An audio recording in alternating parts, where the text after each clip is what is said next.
to get the Tysons for a wedding gift.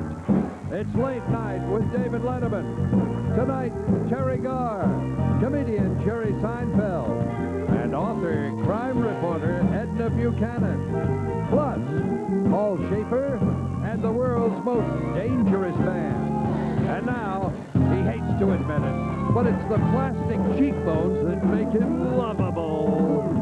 David Letterman!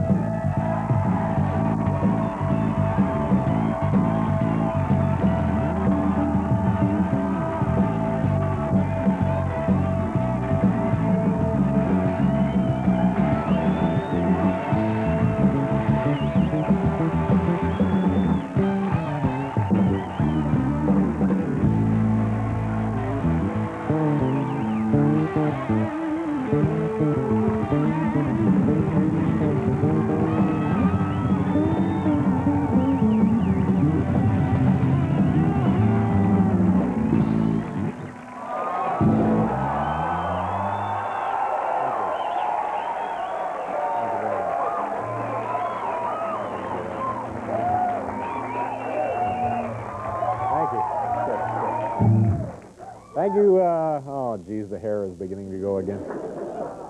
Ladies and gentlemen, welcome to the program. And let me just begin by telling you, tonight's show is not just another lame Tuesday night program. No. Tonight, for you folks, we have a comedy bonanza.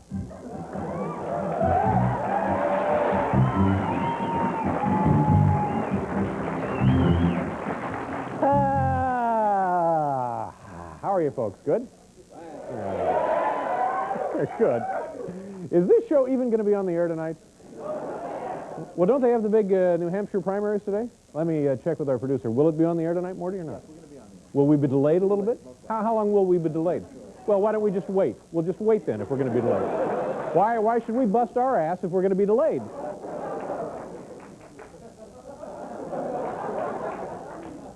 According to the results of a survey released today, Kurt Waldheim, the president of Austria, is now the only man in the world who spends more time explaining his actions than Ed Meese. So I thought that was... They're in good company there, the two of them. I may have had too much coffee. How long will we be delayed, Morty? We're not going to be delayed. Are you sure? Well, when does the big NBC primary coverage begin with Irving R. Levine? When does that happen? You don't know. Prime time. You do know. You don't know. 10 o'clock. 10 o'clock. Okay. Well, ladies and gentlemen, today Pierre Pete DuPont announced his brand new campaign slogan for the rest of the presidential run. He said the new campaign slogan is, "I never heard of you either. Thank you."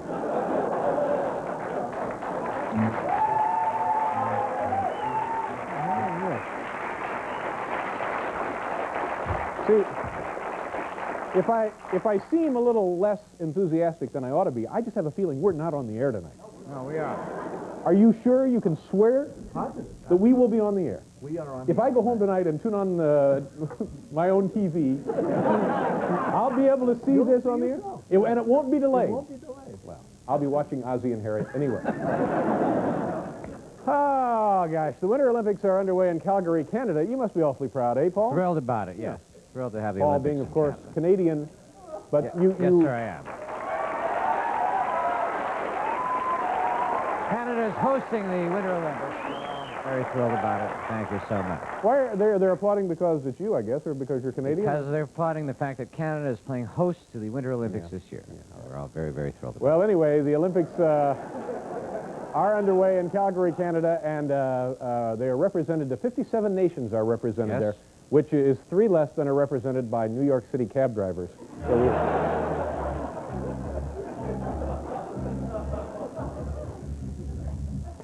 yeah, I don't think I want to see this hair again tonight. So if we can delay the show, that would be a big help.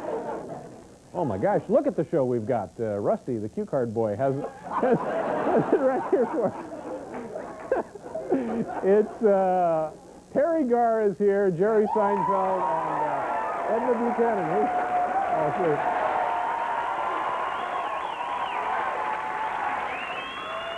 Yeah. Yeah. Thrilled to be here.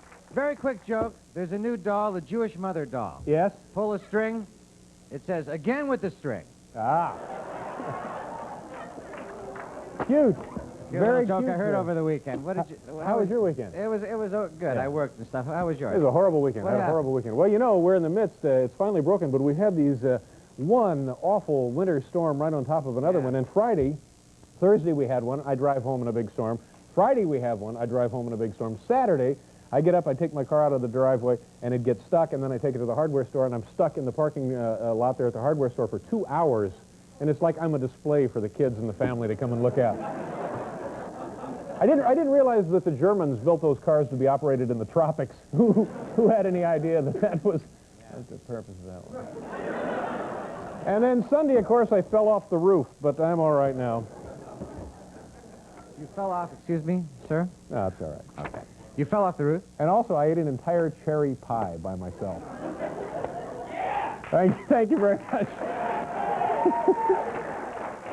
What are we doing? Boy, it's hot in here. Isn't it hot? Oh, no, it's really hot. Is it really? Oh, yeah. Let's do our top 10 list here from the home office in Lincoln, Nebraska. And keep this in mind, ladies and gentlemen, you're not watching this show. It's not on the air tonight. John Chancellor is boring everyone silly with some kind of commentary right now. Cornelia guessed top 10 things that she likes about Sylvester Stallone. Cornelia guessed top 10 things I like about Sylvester Stallone. You know, they're dating, apparently. I hear they're engaged. Cornelia guessed. And they may already be married. Is that right? Yeah, that's what I hear. Married in a secret ceremony Yes. somewhere? Well. Closest very source to them have told. Is that right? Sources very close to them. Well, so this is even more timely than we could have guessed. Yes. Just here it is. Seriously, an entire cherry pie. I had. It's horrible. I've never done anything like. That's a cheap rush, I think. No, it was. Sunday night I ate one half. Yeah. And then Monday night I returned and ate the second half. Felt like a raccoon. Right. Good for you, though. Thank you very much. Yeah, it is good for you. Yeah. Doctors think that a lot of sugar can. I just can't. I get over the notion that this show's not going to be on the air. Number 10. Can squeeze words "I love you" into a single belch.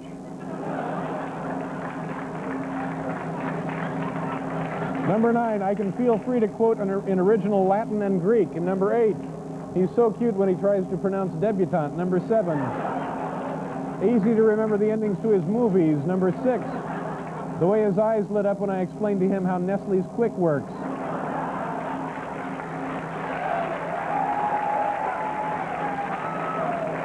Number 5, makes my shallow Eurotrash friends feel at home. Number 4, he's the first man to literally drool over me. He always says, "May I," before he marks a room with his scent. Oh, that's disgusting. 3 more months and I've got grounds for a palimony suit. And number 1, his stupid, heavy-lidded gaze puts me at ease. Those are the things that Cornelia gets.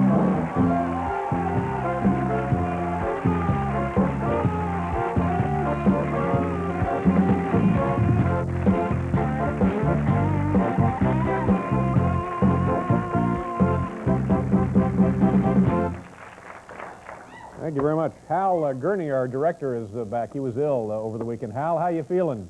Much better, man. What was the problem? Flu. Flu? What kind of flu was it? What strain? Some Oriental flu. We don't know yet. Is it going? Is it going? Hasn't come back yet. Is it going around in your neighborhood? You're all over the place, all over Sharon. Okay, and you had a fever? 106. You should try some cherry pie, Hal. Now, I think I'm getting the flu now, as a matter of fact. Are you getting sick? Feeling it? What are we doing? This quiz here? We have a quiz here about the New Hampshire presidential primary that took place earlier today and is the sole reason we're not on the air tonight. So do you have music for the presidential quiz, Yes, Paul? I do. 1, 2, 3. I ain't mad at you. Don't you be mad at me. I'm not mad. I'm not mad. I'm not mad. I'm too hip to be mad because I know a guy. It should happen already. Yeah.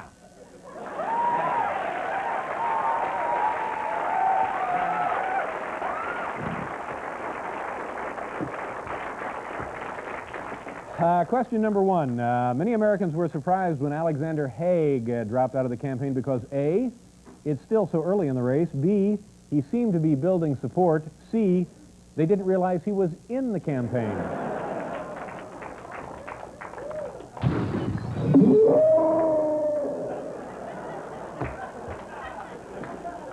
I'm all achy.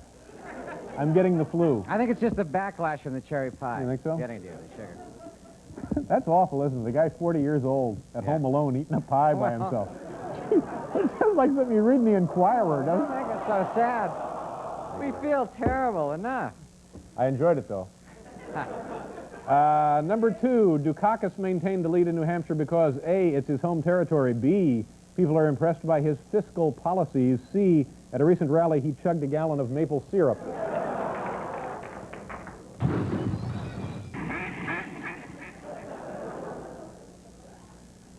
Pierre Pete DuPont tells people he meets on the campaign trail, A, I'd appreciate your vote. B, don't forget me on Election Day. C, DuPont, D-U-P-O-N-T. I used to be governor of Delaware, you know, near Maryland.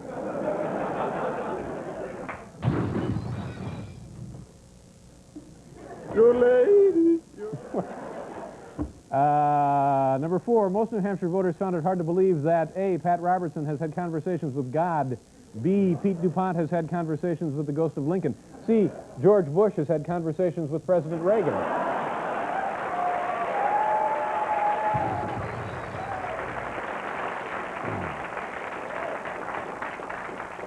Number 5, Senator Albert Gore is staying away from New Hampshire because A, he's concentrating his efforts on larger states. B, he's saving his campaign funds for the South. C, he once killed a man there and would be arrested. I see a little note, a little asterisk. The NBC legal department has asked me to make it clear that Senator Gore did not kill a guy in New Hampshire. Did not kill a guy in New Hampshire.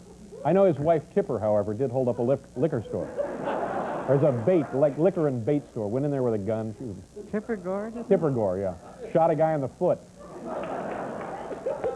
No, that didn't happen either. No, none of that happened. Is that true? No, as far as I know, these two people have never committed a felony. Never. No. Bite me. You can't say bite me anymore on this show. Because these are the regulations. Because of and a rules. deal with the NBC legal department, you cannot now say bite me. You had one time, you had one show to say it. Yeah, we got a reprise. We could say bite me for one For show. one more show? Yeah, and that was it. That was the bite me extension. That was the bite me clause. I'm that glad was, we got we're going to skip number 6. I just don't feel up to it. Number 7. Republican Jack Kemp used to be a quarterback for the Buffalo Bills. In an overtime game against the Steelers in Forbes Field, Jack is going for a 2-point conversion when one of his offensive linemen is called for holding. Now, would the penalty be A, 5 yards, B, 10 yards, C, 15 yards? Well, the answer obviously is B. It would be 10 yards. Every football fan knows the penalty for holding is 10 yards. All right, that's the answer. B, 10 yards. Oh, number 8. Excuse me, Dave. Huh? What? I'm sorry to interrupt, but I think you could be wrong there.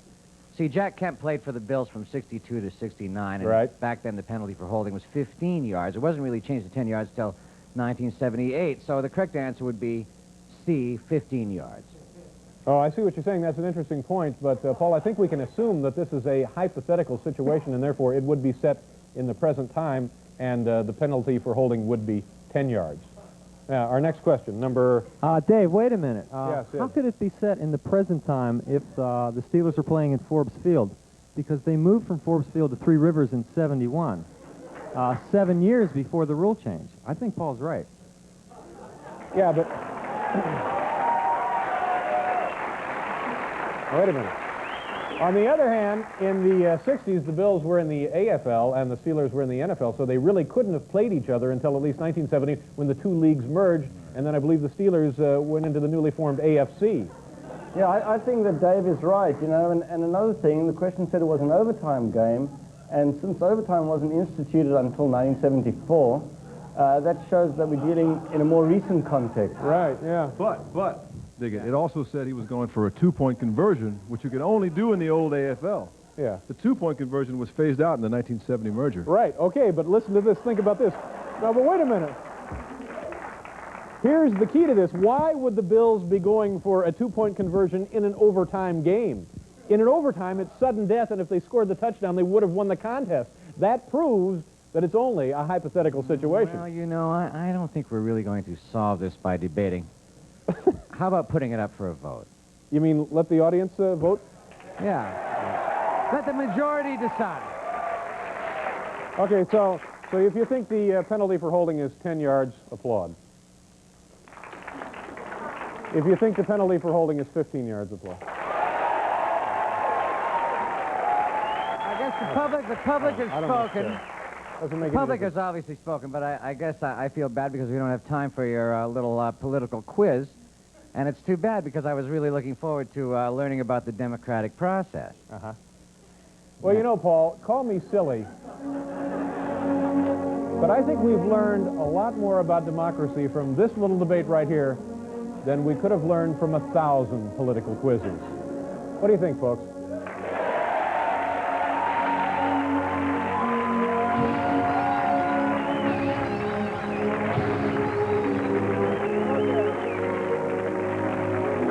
We're gonna do a commercial, and then we'll continue with tonight's pretend show.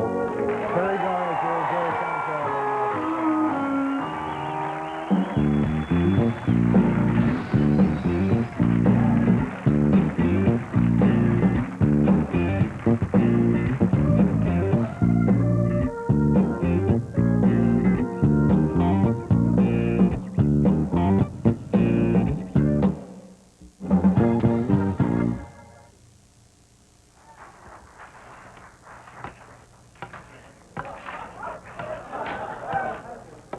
Hi, I'm stage manager Biff Henderson. To remind you folks that during the Olympic cross-country skiing competition, a skier is allowed to change both poles, but no skis in the individual races. But in the relay event, a skier can change both poles, but only one ski and only if it is broken or the binding is damaged. I hope this information will help add to your viewing pleasure of the Winter Olympics on ABC.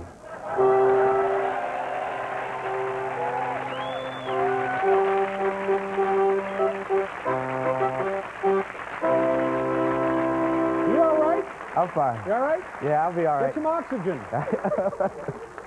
At this altitude, the oxygen deprivation is a killer, so you have to... Yeah, we'll run that past the Bite Me boys up in Legal. Our first guest is an international star whose motion pictures include Tootsie, Mr. Mom, and the upcoming Out Cold. Please welcome a distinguished actress whose first spoken words on film were quick, suck the venom out before it reaches my heart. Teri Garr.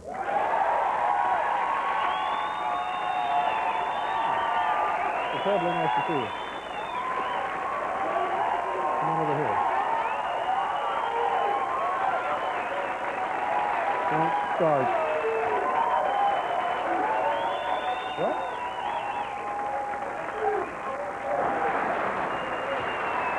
How are you? Fine, okay. Pretty good. You look great. You always look great. Nice to have you here. Thanks, Dave. You have a little doggy there on your shoulder, a little woof or something. What is that, a doggy or a woof? It's my imaginary friend, I see. What's his name? Sammy Sue. Sammy Sue. Oh, I'm just kidding. Are I you don't just- know what that is. Well, it's lovely. Do you have a dog? No, I don't, Dave. Would you like to have a dog? Yes, I would, more than anything. All right. You have one for me? Well, hang on to your ticket stub. There will be a drawing later. Okay. Now, is this correct? Quick, suck the venom out before it reaches my heart. What film was that? I don't recall that in Mr. Mom. Was that in Mr. Mom? I don't know what you're talking about. Right there, it Why says are you these- starting up with me? I'm not starting. I want to clarify this introduction. It says actress whose first spoken words on film were quick, suck the venom out before it reaches my heart. There you go. Yeah. What, doesn't it ring a bell with you? Yeah, it rings a bell. What was the film? It was a Monkees movie called Head. Oh, the Monkees movie, Yeah, that fabulous Monkees movie. Yeah. It ran for 8 days on Hollywood Boulevard. Yeah, but didn't it receive some kind of critical acclaim or something? Didn't Every people think... Academy Award that it was eligible for, it won that that year. right? Amazingly enough. There was the big head sweep then. Yeah. Yeah. Right. That's interesting. You know, Jack Nicholson wrote that movie, and he wrote that particular dialogue. Was he in the film as well? No, he just wrote it. And were the monkeys themselves in the film? Yes, isn't it exciting? Why are we dragging this up? I don't know. I thought we'd just spend a second there clarifying the introduction. Well, that's good, all. okay, good. So you went bowling last night, eh? Yes, I did. Where'd you go? To the Madison Square Garden Lane. I've been there, you know. Have you? Yeah, You we, bowled there? Yeah, we bowled at Today Show there once. Yeah, Yep. it's a good bowling place. Automatic things, you know. You just Yeah, play. yeah, those came in the 40s. You know, we've been to the moon, too. You heard that, I guess. Is that right? Yeah. I'm not going to let you get me, Dave. I know you're trying with all your might, but I'm you're not. not going to get me. Now, just tell us about the bowling evening. Well, I got a little mixed up with the bowling, and I bowled a no-hitter.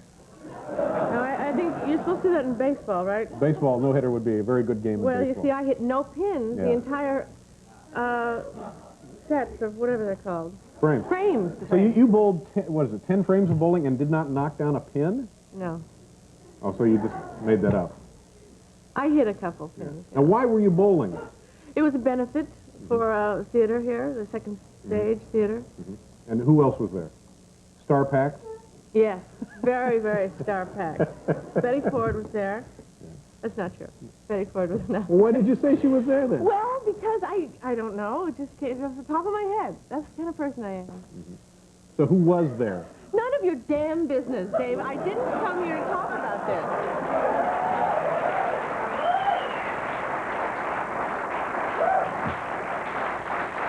this. Did you enjoy yourself bowling? Will you go again? Yes, I will. Yeah. Sorry. I'll tell you who was there. Do you ever, when you're bowling, do you worry about this? Because I'm guessing you don't have your own ball. No, I don't. Do you worry about this as I do? You borrow a ball that's had thousands of other human fingers in it before you get to it. And I'm just always wondering, have they sanitized it properly? No, I never thought about that, but you would probably think about that because you're kind of a paranoid kind of a guy. I'm not. Who would think of such a thing? Whose fingers have been in these, you know? Thousands of sweaty bowlers have been in there from all over the tri-state area, and then you come along, Miss Beverly Hills, and put your nicely manicured... Am I Miss Beverly Hills? Is that the image I projected to you throughout the Well, years? I mean Miss that Beverly in a good sense, really. Really, I meant that... You know, what planet do you live on? Seriously. Okay, I don't know. Yeah. Well, that's my first concern. Okay, here's that's the why I people don't that were bowl there. as well as I could. Let's see who was there. Well, it makes no difference. No one cares. Let's just do a commercial, and it'll be in the transcript. If you send in for that, we'll have those names. Why don't you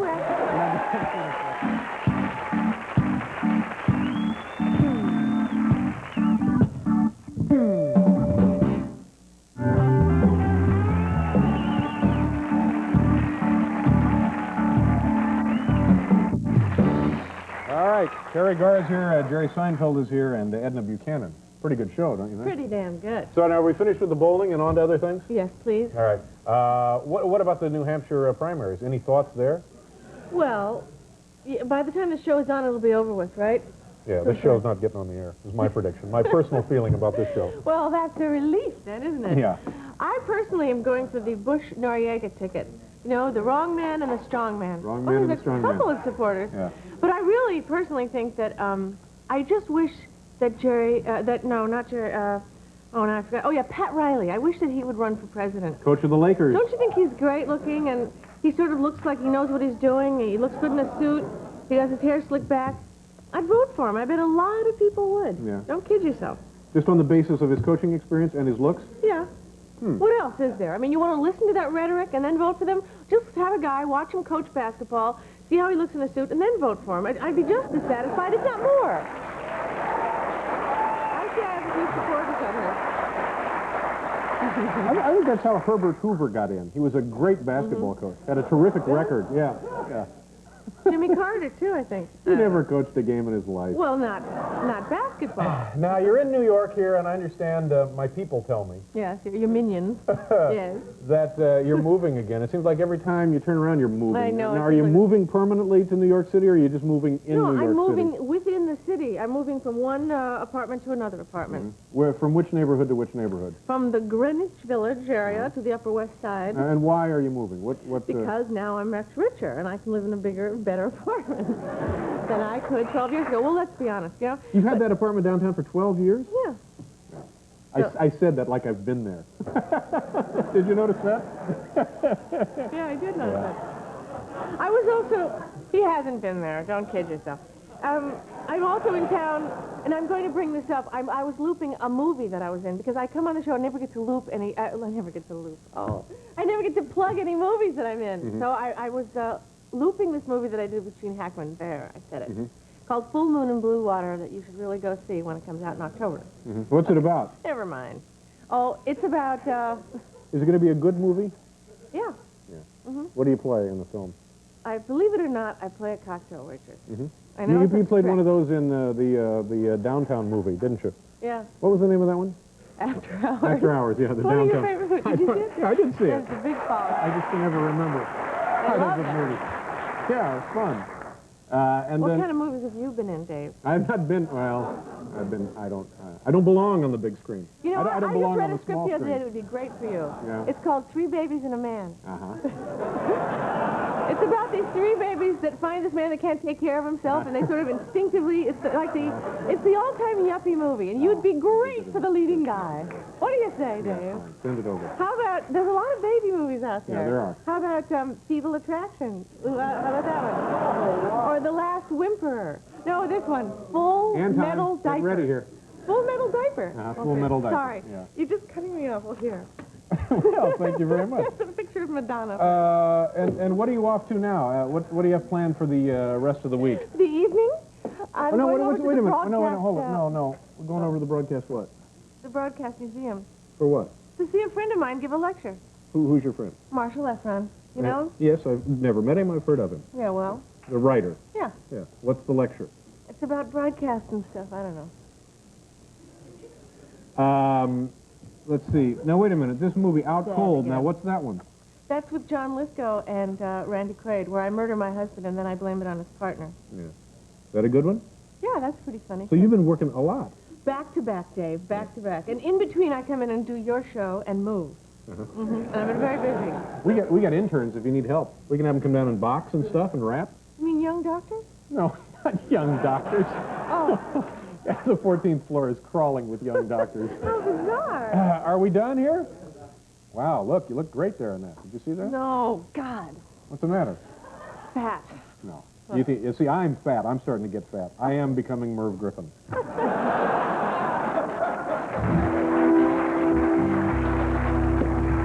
I always hate to say goodbye to Teri, and she always hates to say hello. Do we have to say goodbye to her? You have to go? You have to get to that? Please. Have to I'm get to 10 that. minutes over my scheduled allotted Have to get to time. that Broadcast Museum lecture. That's a hot ticket. You wish you were going, is what it is. Well, I'd like to go, but we have to do station identification. Maybe you'll stay. Would you like to stay? No, you don't want to stay. We'll be right back.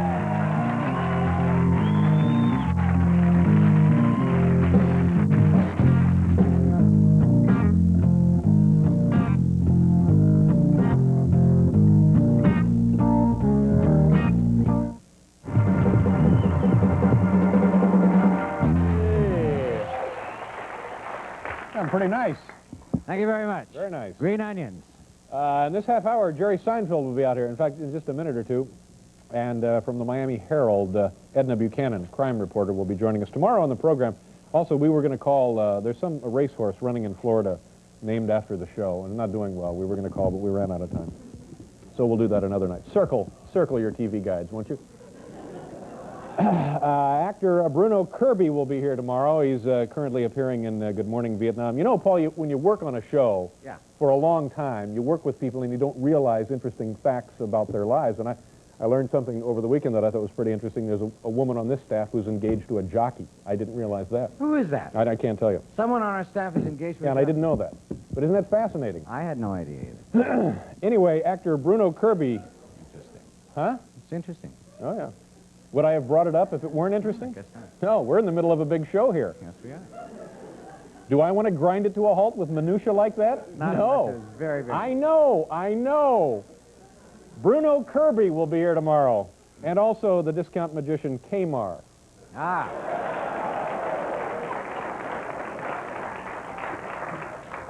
Engaged to a jockey. Who would that be? I can't tell you. Okay. Our next guest is a very funny gentleman who visits us whenever he's in town. Tomorrow night, he will be performing at Kent State University in Ohio. Folks, please welcome back Jerry Seinfeld.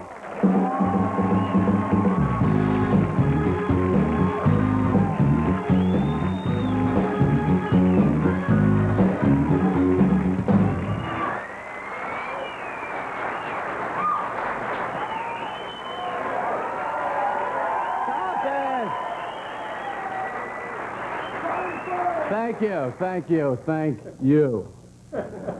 Have you seen the bumper sticker, hugs are better than drugs? Have you seen this?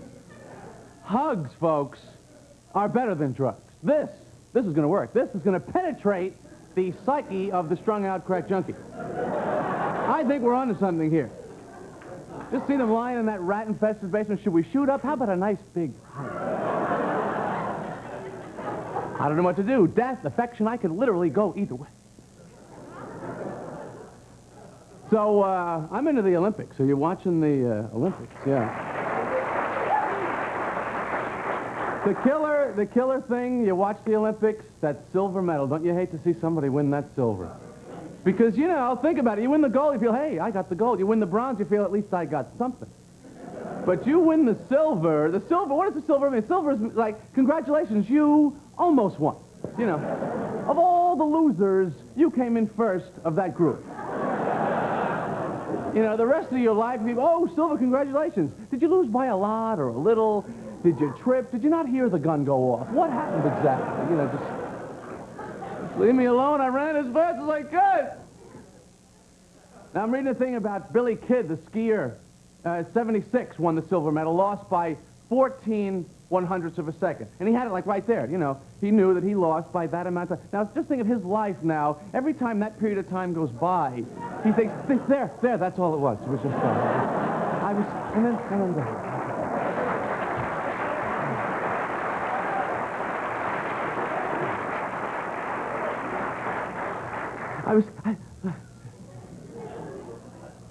Then you have to stand on those platforms. I hate those platforms. Wouldn't you? The platforms of humiliation, I call them. I mean, it's not bad enough that you didn't win. Now we'd like you to stand up here, give the impression that you're also a much smaller person, you know, than every other. What if the second place guy is bigger?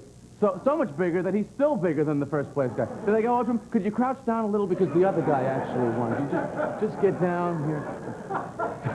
Why don't they get rid of the platform? Have the second and third place person lie naked with their hands and feet tied. The winner can stand on their faces. Maybe that would be clear enough to everybody.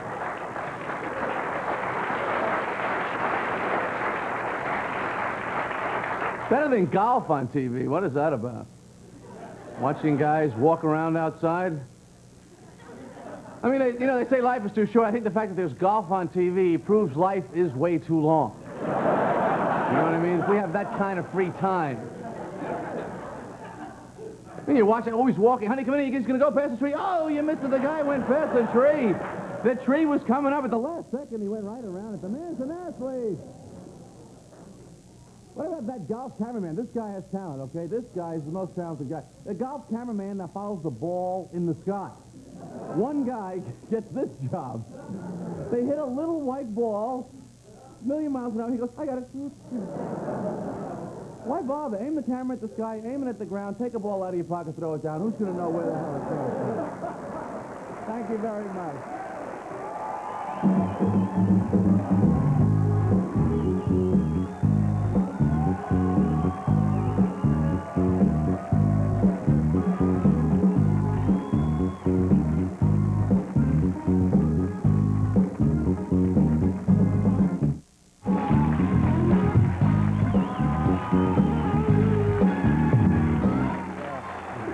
Welcome back. Nice job, as always. Thanks, You're terrific. Thanks.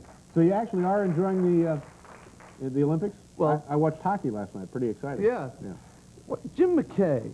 Right. Okay. Now, I don't know how long this guy's been doing this. It can't be the same Jim McKay. No, it is. I mean, been doing it since '63, I think. It's got to be like Lassie, where they have like 9 dogs over the years, 9 collies.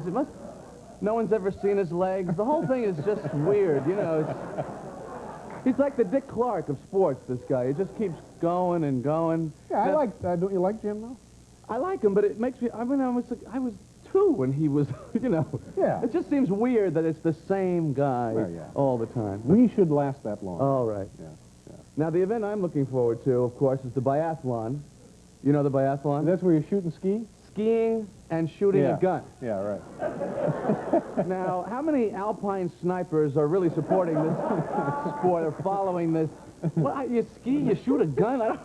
I mean, it's like, who It's like swimming and strangle a guy. You know, just you know, you do you right.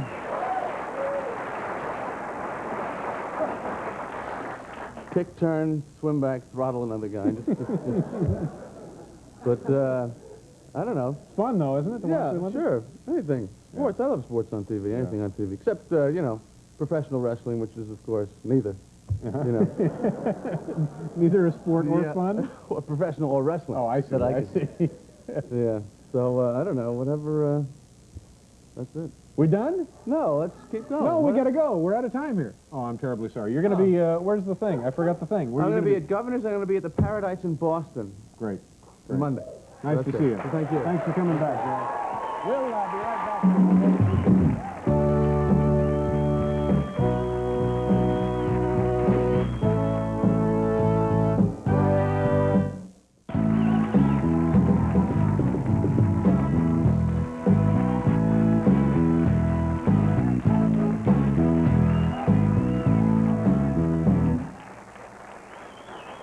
Sort of like shindig in here, isn't it, Paul?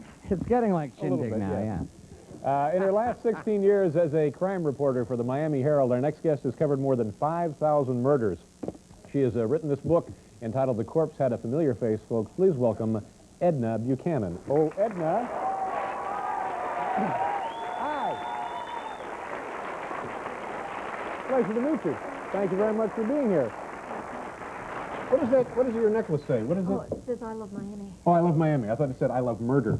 Honestly, that was a little stunned. I thought maybe this had gotten to be more than a hobby with you. No. How did you get to be the crime reporter? Is that the job in journalism you wanted to begin with? No, I never even wanted a job in journalism. I just sort of fell into it. Mm-hmm.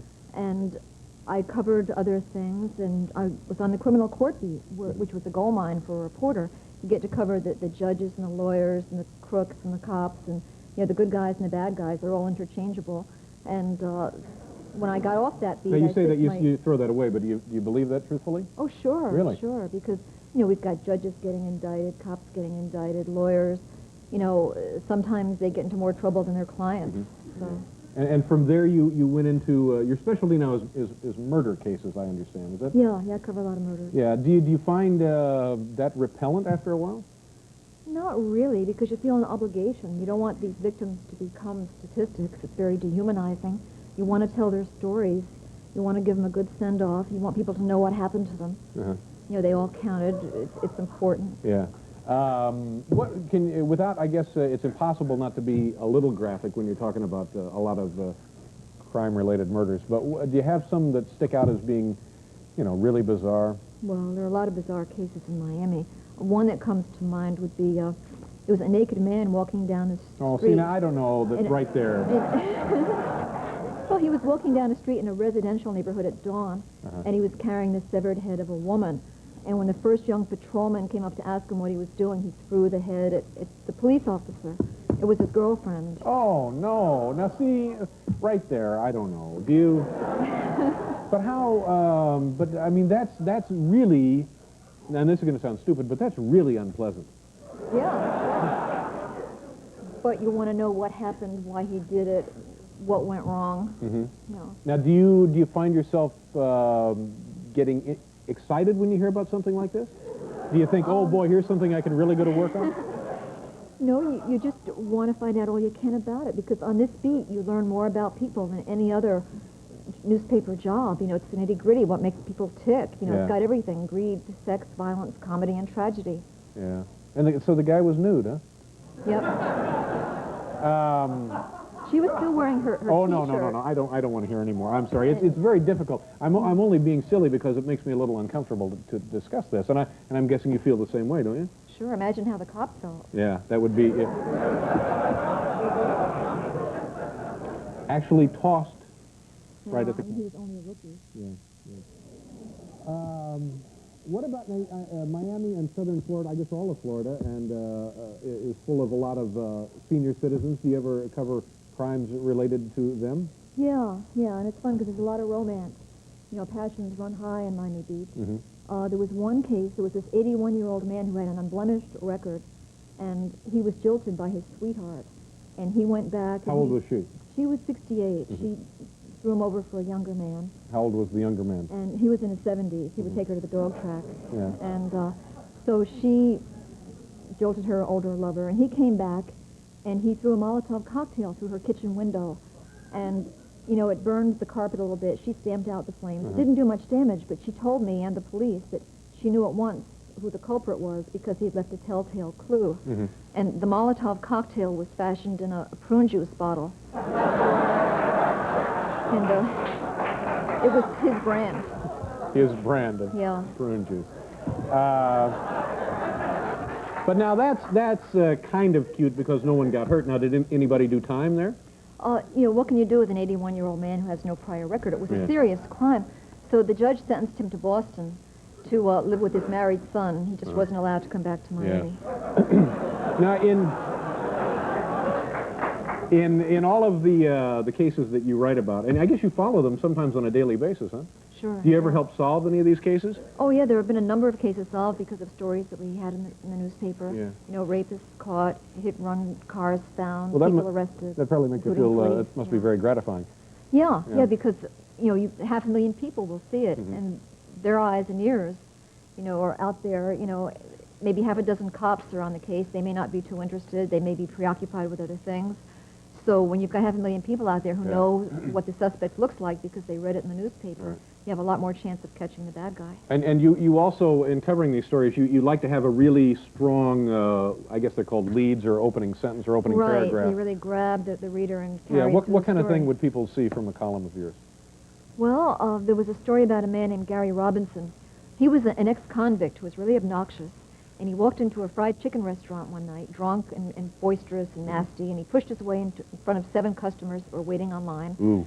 And he tried to order chicken, and the spunky little counter girl sweet-talked him into going to the end of the line. She said, this isn't polite, these people were here first, and she talked him into going to the end of the line.